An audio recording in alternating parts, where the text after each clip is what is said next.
साहेब आंबेडकर या देशाचेच नव्हे तर विश्वामध्ये ज्यांचं नाव आहे, ज्यांची प्रगती आहे, त्या बाबासाहेबांच्या जयंतीच्या निमित्ताने मी या ठिकाणी एकच सांगू इच्छितो की बाबासाहेबांनी ज्या इच्छेनं, ज्या ध्येयानं त्यांनी एवढे कष्ट घेऊन, एवढे परिश्रम घेऊन, अभ्यास करून देशामध्ये सर्वोत्तम पदवी घेऊन त्यांनी स्वतः नोकरी केलेली नाही.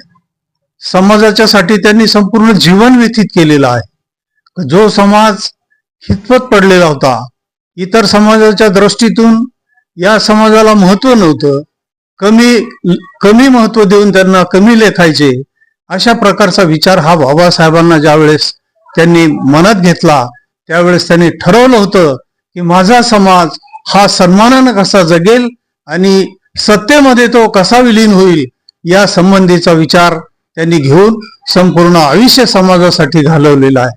परंतु या गोष्टीचा खेद वाटतो की ज्या इच्छेनं, ज्या भावनेनं बाबासाहेबांनी हे सर्व केलेलं आहे, सर्व कार्य केलेलं आहे, ती त्यांची सफलता या वेळेस मात्र मला तरी स्वतःला दिसत नाही.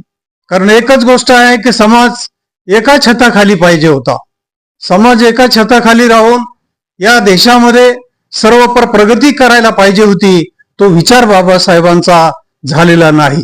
पुढे ज्या अर्थाने त्यांनी कार्य केलेलं आहे त्या अर्थाने खऱ्या अर्थानं गरीब लोक आणि समाजाची जी काही गरीब मंडळी आहेत ते मोलमजुरी करून आपल्या पाल्यांना शिकवत आहे, चांगलं उच्च शिक्षण देत आहे.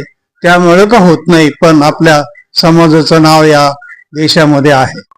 आज महिलांच्या बाबतीमध्ये जर विचार केला तर आमची महिला या देशाची पंतप्रधान होऊ शकते, या देशाची राष्ट्रपती होऊ शकते. सर्वोच्च पदावरती या ठिकाणी महिलांनी काम केलेलं आहे आणि त्याचं खऱ्या अर्थानं फळ जर म्हणत असेल तर ते सावित्रीबाई फुले आणि महात्मा फुल्यांनाच द्यावा लागेल. महात्मा फुलेंनी या समाजामध्ये समानता, स्वातंत्र्य आणि बंधुभाव या गोष्टीला महत्व दिलेलं होतं की समाजामध्ये एकोपा निर्माण व्हावा, या समाजामध्ये सर्वांनी एका व्यासपीठावर एका आनंद उत्सवामध्ये सामील व्हावा म्हणून अशा प्रकारचा प्रयत्न गेले जीवनभर केलेला आहे. बाबासाहेबाला सुद्धा जो त्रास दिला त्या त्रास देणाऱ्यांना आज बाबासाहेबांची खऱ्या अर्थाने किंमत कळती आहे. आणि म्हणून मी समाजाला एकच विनंती करेन का आपण सुद्धा एका छत्राखाली येऊन आपल्या समाजाचंच नव्हे तर संपूर्ण देशामध्ये आपण एकोप्याने राहण्याचा प्रयत्न करावा, ही माझी प्रामाणिक इच्छा आहे.